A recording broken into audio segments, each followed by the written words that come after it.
বাংলার এক শান্ত গ্রাম ছিল, নাম কুলিয়া গ্রাম। চারদিক জুড়ে সবুজ ধানক্ষেত, নদীর ধারে বড় বড় বটগাছ আর পাখির কুজন। কিন্তু গ্রামের উত্তর দিকে ছিল এক বিরাট পুরনো দোতলা বাড়ি, হাওলাদার বাড়ি। অনেক বছর আগে হাওলাদার পরিবার সেখানে থাকত। কিন্তু এক রহস্যজনক অগ্নিকাণ্ডের পর সেই বাড়ি ফাঁকা হয়ে যায়। গ্রামের লোকজন বলতো ওই বাড়িতে রাতে ভূতের হাট বসে। দিনে কেউ না গেলেও রাতে কেউ ওদিকের দিকে পা বাড়াত না, কারণ অনেকেই নাকি অদ্ভুত আওয়াজ, পায়ের ধাপ আর হাসির শব্দ শুনেছে। কেউ বলতো জানালার ফাঁক দিয়ে একটা সাদা ছায়া দেখা যায়। একদিন গ্রামের এক যুবক, নাম রফিক, ঠিক করল সে ভয় পাবে না। সে খুব সাহসী আর ভূতের গল্পে তার বিশ্বাস নেই। বন্ধুবান্ধবদের সামনে বলল, ভূতটুত বলে কিছু নেই। আজ রাতে আমি ওখানে গিয়ে প্রমাণ করে দেখাবো। সেদিন রাতটা ছিল অমাবস্যা।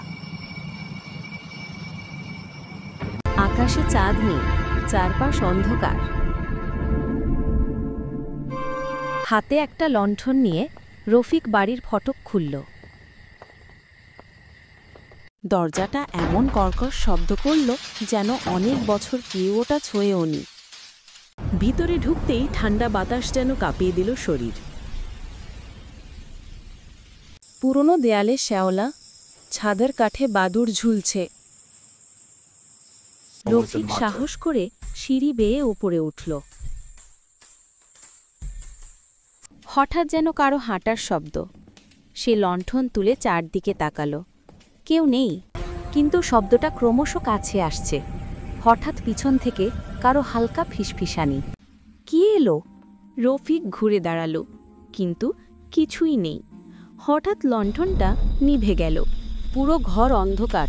হিমেল বাতাসের সঙ্গে যেন এক অজানা গন্ধ ভেসে এলো। এরপর চোখের কোণে সে দেখল পচা কাঠের সাদা কাপড় পরা মেয়ে দোতলার করিডোর দিয়ে ধীরে ধীরে হাঁটছে। দেখা যাচ্ছে না, চুল মুখ ঢেকে রেখেছে। রফিক ভয়ে কাঁপতে কাঁপতে পেছাতে লাগল।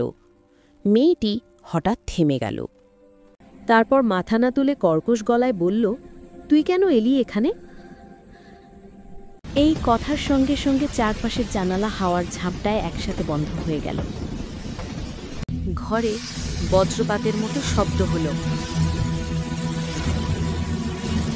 রফিক দরজার দিকে দৌড় দিল, কিন্তু দরজা যেন ভেতর থেকে আটকে গেছে।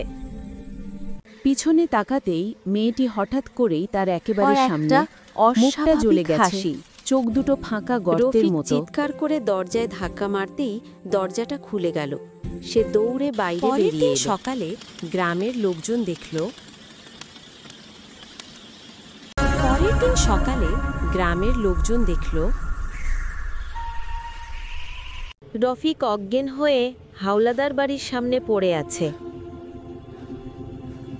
জ্ঞান ফিরে সে কেবল একটা কথাই বলেছিল, ওই বাড়িতে কেউ নেই, তবু সবাই আছে। তারপর থেকে কেউ আর সাহস করে রাতে হাওলাদার বাড়ির দিকে যায়নি। বাড়িটা আজও গ্রামের লোকদের কাছে ভয়ের প্রতীক হয়ে আছে।